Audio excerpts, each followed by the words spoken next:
Opening. Why do we always marry the wrong person? Welcome to Soulful Journeys, where we delve into the profound questions of life through the lens of philosophy and human psychology. Today, we're tackling a question that may strike a nerve for many. Why do we always marry the wrong person? Imagine this. You're sitting in a room full of people, and someone asks, how many of you feel like you married the wrong person? Hesitantly, hands start to rise. At first, just a few, but soon more and more join in. Before you know it, almost everyone in the room is raising their hand. This unsettling yet oddly comforting image reveals a universal truth. We're not alone in our romantic disillusionments.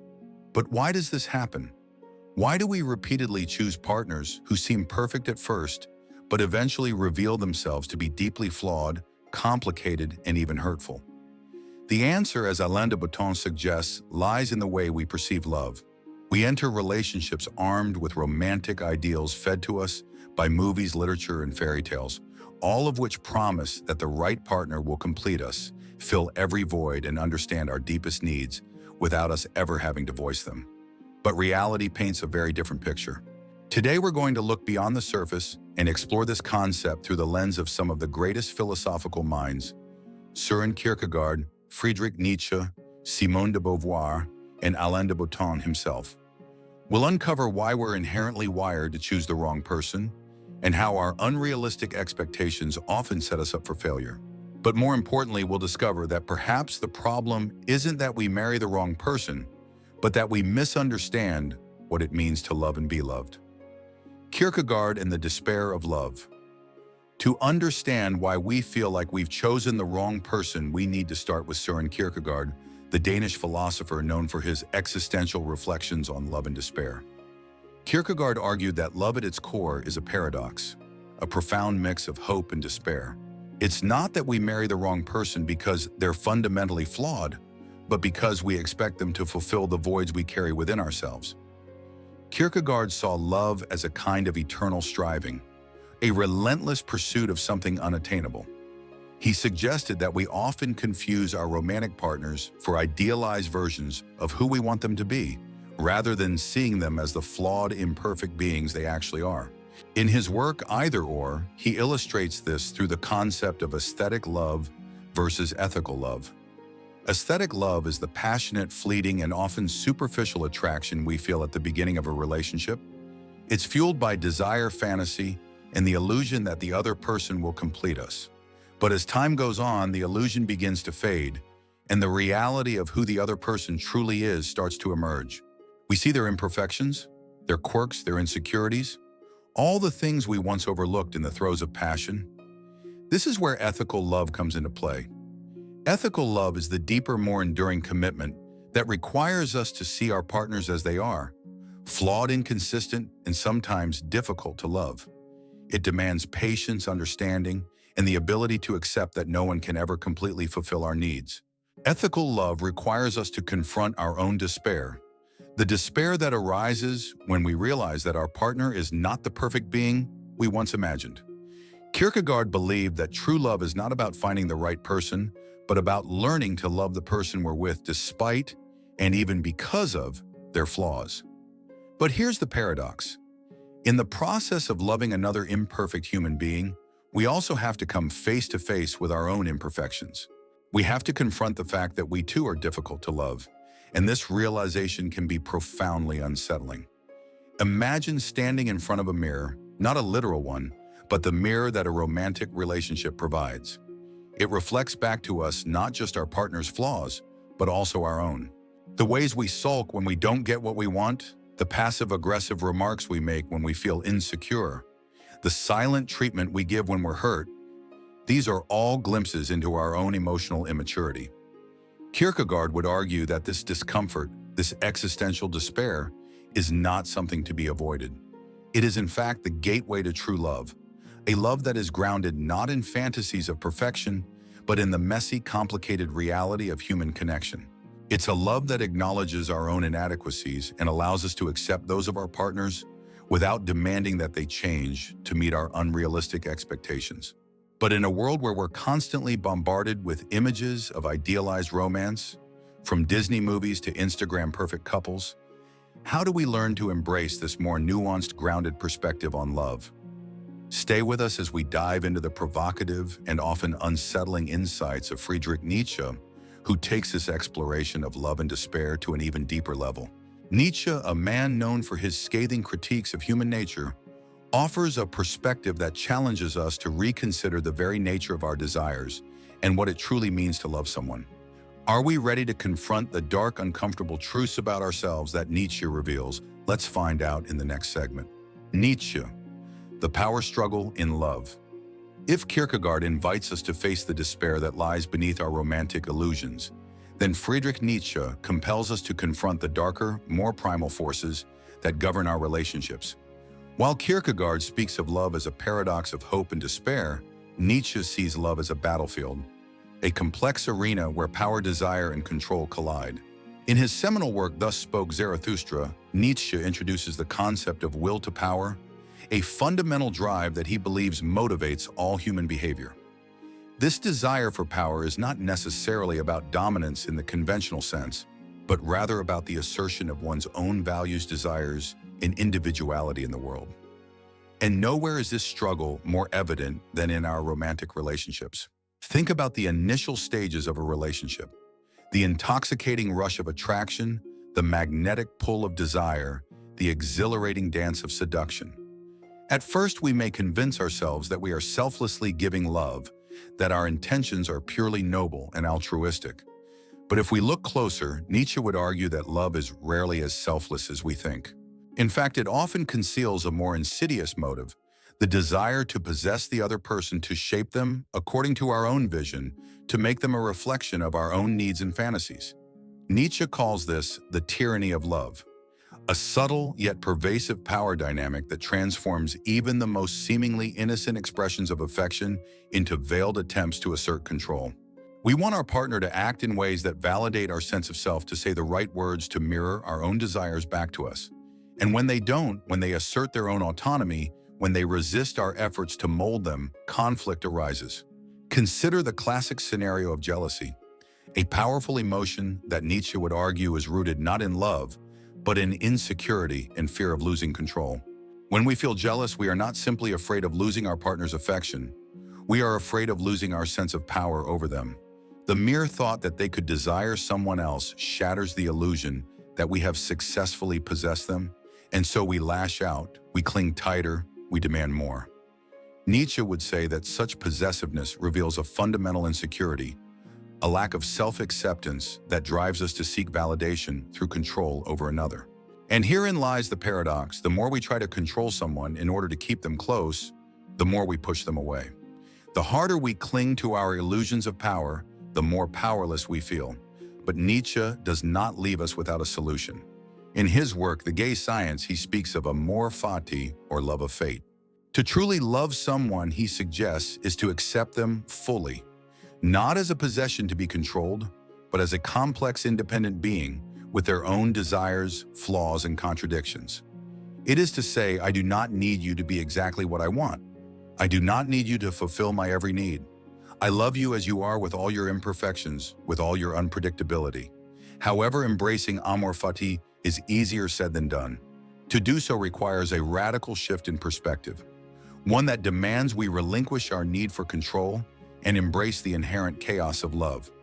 It means accepting that the person we love will not always behave in ways that align with our expectations, that they may challenge us, disappoint us, and even hurt us.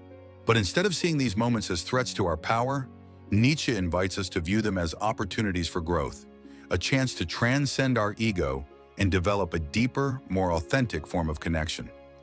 Take, for example, the story of Zarathustra and the tightrope walker, a powerful metaphor that Nietzsche uses to illustrate the tension between control and surrender. The tightrope walker is suspended high above the ground, carefully balancing between 2 points. Every step is a delicate act of trust, a constant negotiation between fear and courage. This, Nietzsche suggests, is the essence of love, a perilous balancing act where we must learn to let go of our illusions of power and trust in the uncertainty of the other person. But this is not a message of passive surrender. Nietzsche is not advocating for blind submission or self-sacrifice.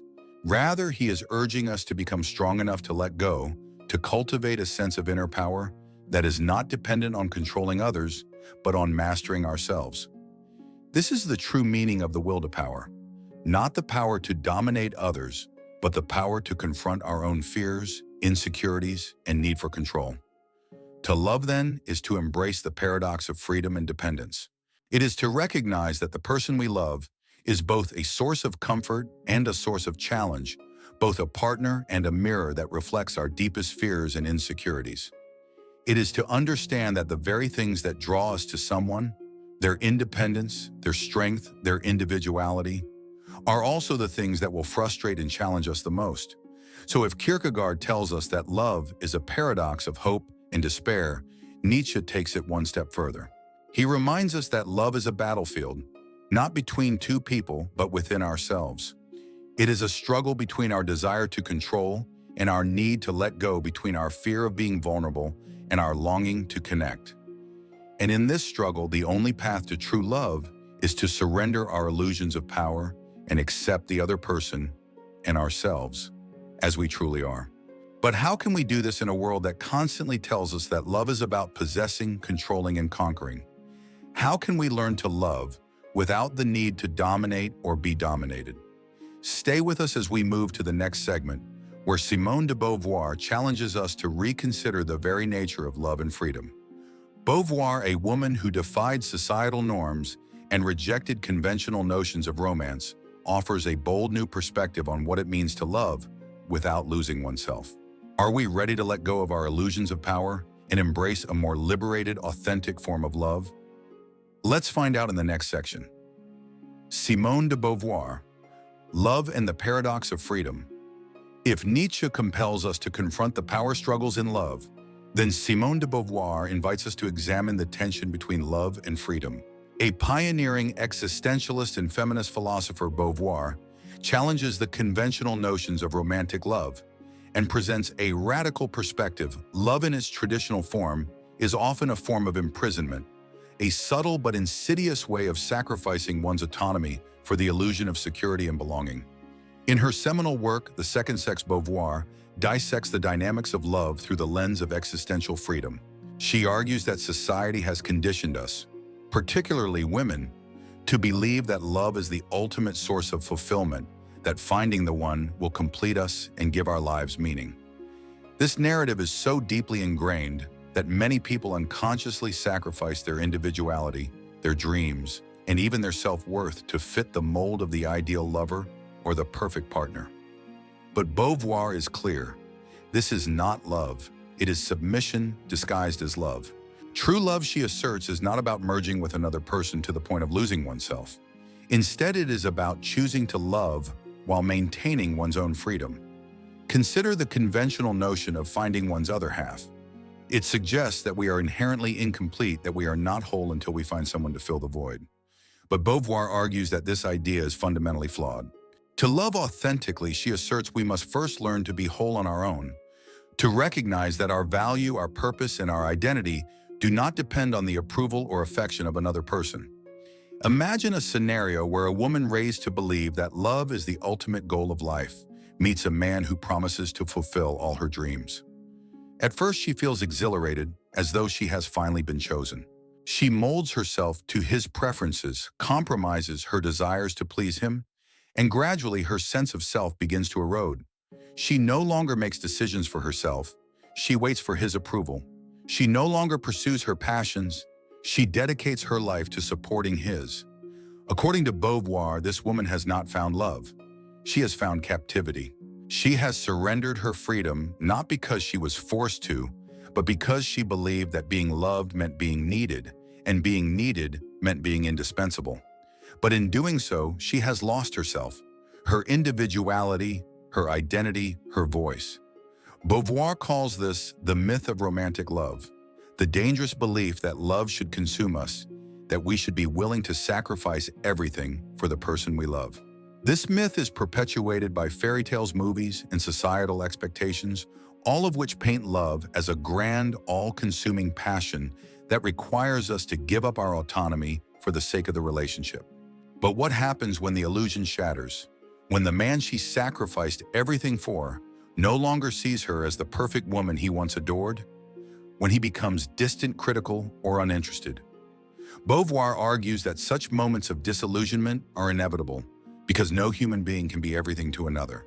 The very expectation that one person can fulfill all our needs is a form of emotional tyranny, a way of demanding that our partner abandon their own freedom to become the person we want them to be. But Beauvoir is not suggesting that love is inherently oppressive or that we should reject it altogether. Instead, she proposes a radical redefinition of love, one that is grounded in freedom and mutual respect. For Beauvoir, love is not about possession or control.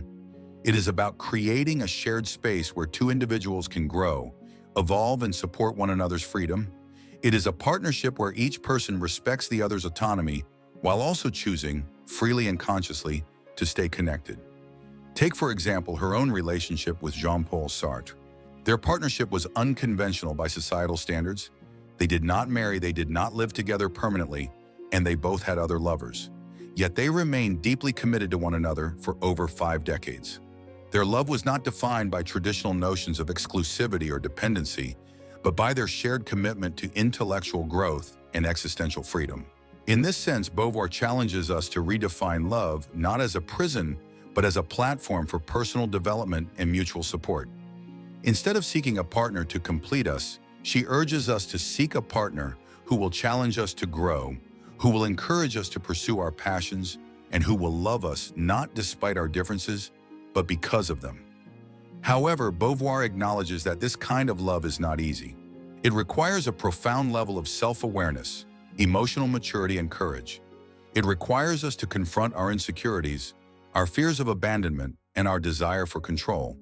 It requires us to accept that our partner is a separate, autonomous being who may not always act in ways that align with our expectations.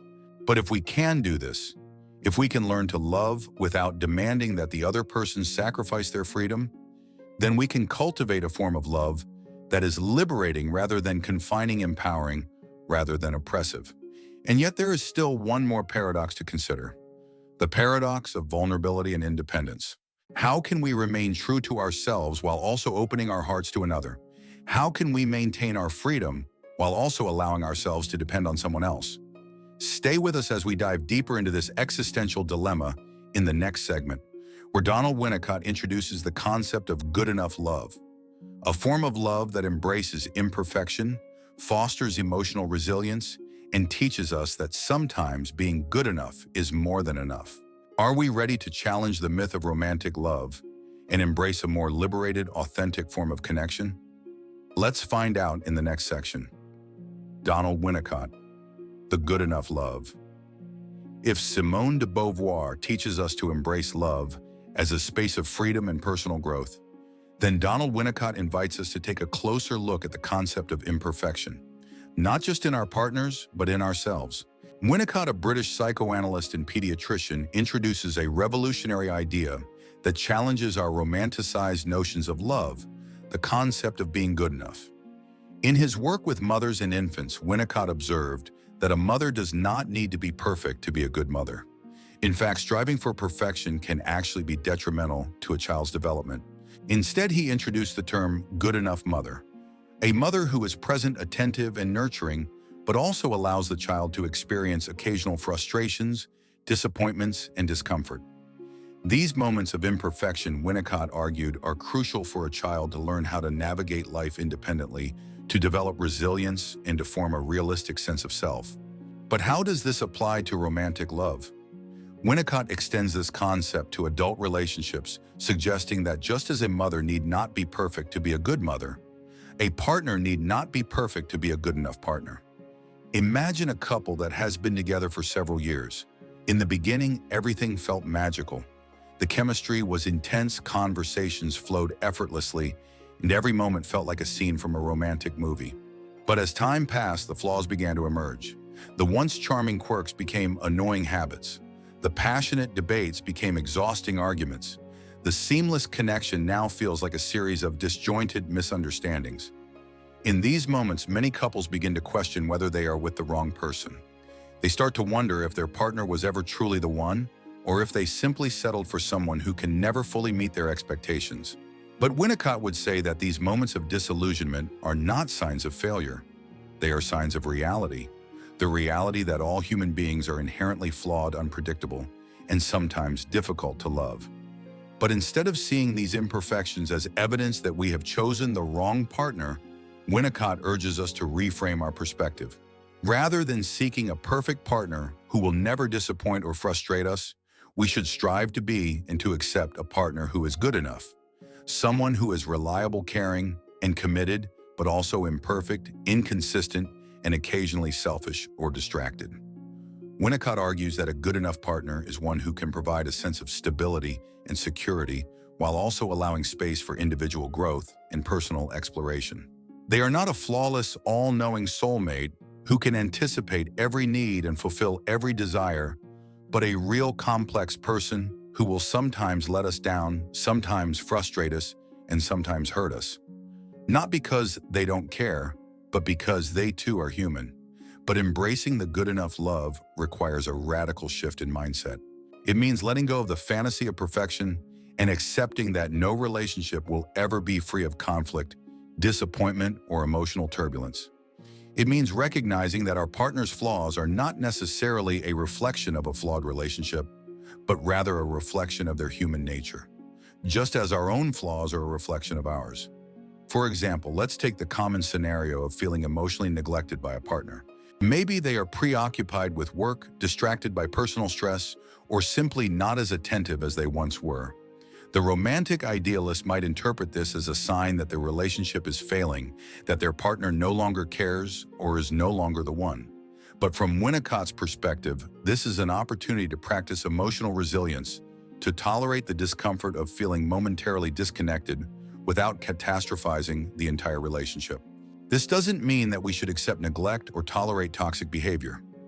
Rather, it means that we should adjust our expectations to align with reality, a reality in which people are sometimes tired, overwhelmed, or preoccupied, and may not always meet our needs perfectly. Winnicott's concept of good enough love is also about embracing the creative potential of imperfection.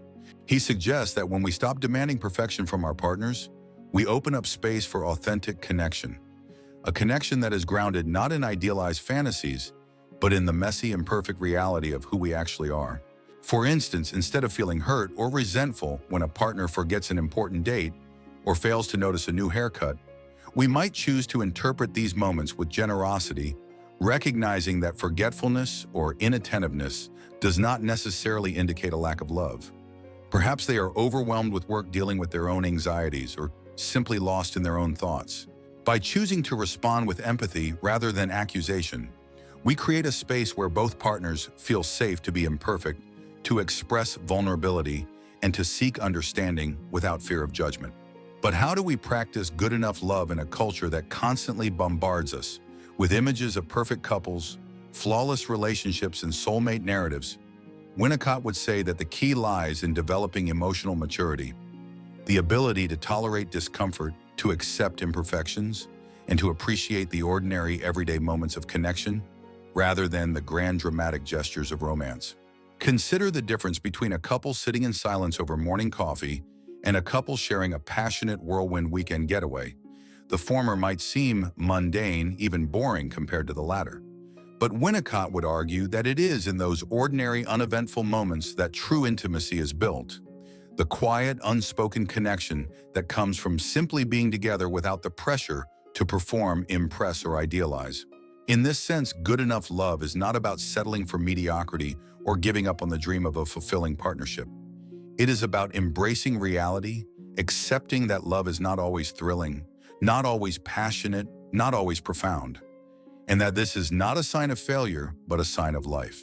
And yet there is still one more paradox to consider: the paradox of compatibility and compromise. If we accept that no one will ever fully meet our expectations, how do we navigate the inevitable conflicts and disagreements that arise in every relationship? How do we balance the need for personal freedom with the desire for emotional connection? Stay with us as we move to the next segment, where we will explore how Alain de Botton redefines compatibility, not as something we find, but as something we create through compromised communication and a commitment to mutual growth. Are we ready to let go of the fantasy of perfection and embrace the beautifully flawed reality of good enough love? Let's find out in the next section. Alain de Botton, redefining compatibility through compromise. If Donald Winnicott encourages us to accept the imperfections in ourselves and our partners, then Alain de Botton takes this concept further by challenging the very notion of compatibility. In his thought-provoking work, de Botton asserts that the modern obsession with finding the perfect match is not only unrealistic, but also a dangerous illusion that sets us up for inevitable disappointment. Rather than searching for someone who perfectly aligns with our desires and expectations, he suggests that true compatibility is not found. It is created through a process of compromise, acceptance, and mutual growth. In his essay, Why You Will Marry the Wrong Person, de Botton argues that the romantic ideal of finding a soulmate, someone who intuitively understands us, fulfills all our emotional needs and never disappoints, is a product of Hollywood fantasies and cultural myths. In reality, every person we choose to be with will come with their own set of flaws, neuroses, and contradictions, just as we do. The key to sustaining a relationship, he insists, is not to find the perfect partner, but to learn how to negotiate differences with grace and patience. Imagine a couple that has been together for several years. At first, they were convinced they were soulmates. They shared common interests, values, and dreams. But as time went on, the differences began to surface. He is a morning person who thrives on routine and structure. She is a night owl who embraces spontaneity and chaos. He prefers quiet evenings at home. She craves social outings and new experiences. At first, they tried to ignore these differences, pretending they didn't matter. But as the relationship progressed, minor disagreements turned into major conflicts, and both partners began to question whether they had chosen the wrong person. According to de Botton, this couple is not unique. They are perfectly normal. The problem is not that they are incompatible, but that they are human. They are experiencing what every couple eventually faces: the inevitable clash between personal preferences, habits, and values. The mistake de Botton asserts is not in having these differences, but in assuming that love should be easy, effortless, and devoid of conflict. In reality, every couple will face periods of disillusionment and frustration, times when their partner feels like a stranger rather than a soulmate. But instead of seeing these moments as signs of incompatibility, de Botton urges us to see them as opportunities for growth. He suggests that a successful relationship is not one in which partners never disagree or disappoint each other, but one in which both parties are willing to engage in the hard work of compromise. But what does compromise really mean? De Botton is clear: it is not about sacrificing one's core values or suppressing one's identity. It is about finding a middle ground, a way to coexist that respects each partner's individuality while also fostering mutual connection. It is about recognizing that no one can meet all our needs all the time, and that this is not a sign of failure, but a natural consequence of being in a relationship with another flawed, complex human being. For instance, consider a couple arguing over finances. He is frugal, cautious, and anxious about saving for the future. She is generous, impulsive, and believes that money should be spent to enjoy life in the present. These opposing views can easily lead to resentment, misunderstandings, and power struggles. But instead of seeing each other as inherently incompatible, de Botton would suggest that they reframe the conflict as an opportunity to learn. Perhaps he can learn to relax his grip on financial control, to see that spending money on experiences can also be a form of investing in the relationship. Perhaps she can learn to respect his need for financial security, to understand that his caution is not about control, but about a desire to protect their future. In this way, compromise is not about erasing differences, but about creating a bridge between two perspectives. A bridge built on empathy, respect, and open communication.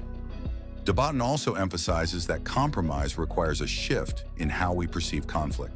Instead of viewing arguments as signs of failure or incompatibility, he encourages us to see them as necessary conversations, moments when the real work of love begins. Conflict, he asserts, is not an obstacle to love, but a gateway to deeper understanding. It is through these difficult conversations that we learn about our partner's fears, insecurities, and unmet needs. It is through these moments of tension that we discover the parts of ourselves that we often hide or suppress. But de Botton warns that this process is not easy. It requires us to confront the uncomfortable reality that we are not always right, that our perspective is not the only valid one, and that our partner's differences are not flaws, but unique facets of their identity. It requires us to let go of the fantasy of a flawless, conflict-free love and to accept the messy, imperfect, and often frustrating nature of real relationships. And yet, de Botton remains optimistic. He believes that if we can learn to embrace the discomfort of compromise, we can create a form of compatibility that is far more authentic and enduring than the fairy tale ideal. This form of compatibility is not based on the illusion of perfect harmony, but on the ability to negotiate differences with compassion, humor, and humility. It is about choosing to stay and work through the rough patches rather than running away in search of a more ideal partner. In this sense, de Botton's message is both a reality check and a call to action. He challenges us to rethink our expectations of love, to stop searching for the mythical one who will complete us, and instead to commit to the person in front of us, the flawed, imperfect, sometimes infuriating, but ultimately human person we chose to be with. Because at the end of the day, de Botton reminds us that love is not something we find. It is something we create moment by moment, choice by choice, compromise by compromise. It is not a destination, but a continuous journey, a process of learning how to love and be loved in the midst of imperfection. And yet there is still one final question to consider, the question of acceptance and forgiveness. If we accept that love is inherently imperfect, how do we deal with the inevitable disappointments, betrayals, and letdowns that arise in every relationship? How do we learn to forgive our partner and ourselves for not living up to the idealized fantasy of perfect love? Stay with us as we move to the final segment, where we will explore the paradox of love and forgiveness through the lens of existential philosophy. Here we will confront the ultimate challenge of love, learning to let go of expectations, to forgive both ourselves and our partners for being human, and to embrace the imperfect beauty of a love that is good enough. Are we ready to stop searching for perfection and start creating a love that is real, resilient, and rooted in acceptance? Let's find out in the next section. Acceptance and forgiveness, the existential challenge in love. If Alain de Botton encourages us to build compatibility through compromise, then existential philosophy compels us to face the deeper, more painful reality of love, the inevitability of disappointment, betrayal, and disillusionment. But rather than viewing these experiences as failures, existentialists like Jean-Paul Sartre, Simone de Beauvoir, and Viktor Frankl urge us to see them as essential aspects of human existence, opportunities to confront our illusions and to cultivate a more authentic form of love rooted in acceptance and forgiveness. Imagine a couple that has been together for over a decade. Over the years, they have weathered many storms, financial setbacks, personal losses, moments of infidelity, and painful words spoken in anger. They have disappointed one another repeatedly, sometimes in small ways, sometimes in ways that feel almost irreparable. Each betrayal, each broken promise, each unmet expectation becomes a scar, a reminder that the person they once idolized is in fact a flawed and fallible human being. From an existential perspective, these moments of disillusionment are not signs that the relationship is doomed. They are invitations to grow, to move beyond the naive fantasy of perfect love and to embrace the messy, imperfect reality of human connection. Sartre famously stated, "Hell is other people." But what he meant was that other people force us to confront the parts of ourselves we would rather ignore. Our selfishness, our insecurities, our fear of rejection. In relationships, our partner becomes a mirror reflecting back not only their own flaws, but also our own. The ways in which we fail to listen, to empathize, to forgive. When our partner disappoints us, we are forced to confront the painful truth that we too are capable of causing pain. We too are capable of breaking promises, of acting out of fear, anger, or selfishness. But how do we move forward in the aftermath of disappointment? How do we learn to forgive someone who has let us down, especially when that someone is the person we thought would always protect and cherish us? Viktor Frankl, a Holocaust survivor and the author of Man's Search for Meaning, offers a profound insight. Frankl argues that we cannot control what happens to us, but we can control how we respond. In the context of love, this means that when our partner disappoints us, we have a choice. We can cling to resentment, allowing the wound to fester, or we can choose to forgive, not because the other person deserves it, but because we deserve to be free from the burden of bitterness. Forgiveness in this sense is not about excusing harmful behavior or pretending that nothing happened. It is about accepting the painful reality that the person we love is not perfect, that they are capable of hurting us just as we are capable of hurting them. It is about letting go of the fantasy that love should be flawless and embracing the truth that love is a continuous process of rupture and repair. But existentialists warn that forgiveness is not a one-time act. It is a daily practice, a choice we must make over and over again. It is the willingness to sit with our pain, to acknowledge our anger, and to release the desire for revenge or retribution. It is the courage to say, "You hurt me, but I choose to stay and work through this, not because I am weak, but because I am strong enough to face the uncomfortable truth of our shared humanity." In this sense, forgiveness is not a gift we give to the other person. It is a gift we give to ourselves. The freedom to move forward without carrying the weight of unresolved resentment. It is the recognition that love is not the absence of pain, but the willingness to work through it, to keep showing up, to keep choosing one another despite the flaws and the failures. But what happens when forgiveness is not enough? What if the betrayals are too deep, the wounds too raw, the trust too shattered to rebuild? The courage to stay or the freedom to leave? While existentialism teaches us to accept and forgive, it also compels us to take responsibility for our choices. Sartre famously declared, "We are condemned to be free," meaning that every decision we make, including the decision to stay or leave a relationship, is a reflection of our values, our desires, and our willingness to take ownership of our lives. In the context of love, this means that we must choose our partner over and over again, not out of obligation or fear, but out of a genuine desire to remain connected. But what if after all the compromises, the forgiveness, the attempts to rebuild trust, we realize that the relationship is no longer serving us, that we are not growing but merely enduring? For existentialists, the answer is not to stay out of guilt or to leave out of impulse. The answer is to confront the reality of our own needs and desires and to make a conscious, deliberate choice based on what will allow us to live more authentically. For some, this may mean staying and working through the challenges, accepting that no relationship will ever be perfect, but that love can still be meaningful in its imperfection. For others, it may mean letting go, not as a failure, but as an act of self-compassion, a recognition that holding on to a relationship that no longer nurtures us is a form of self-betrayal. But leaving is not the end of the story. If we choose to leave, we are still faced with the task of forgiving ourselves for not being able to make it work, for choosing ourselves over the relationship, for walking away from the dream of what might have been. This is where existentialism offers a powerful reminder. Life is a series of imperfect choices, and there are no guarantees of happiness, no perfect paths, no ideal partners.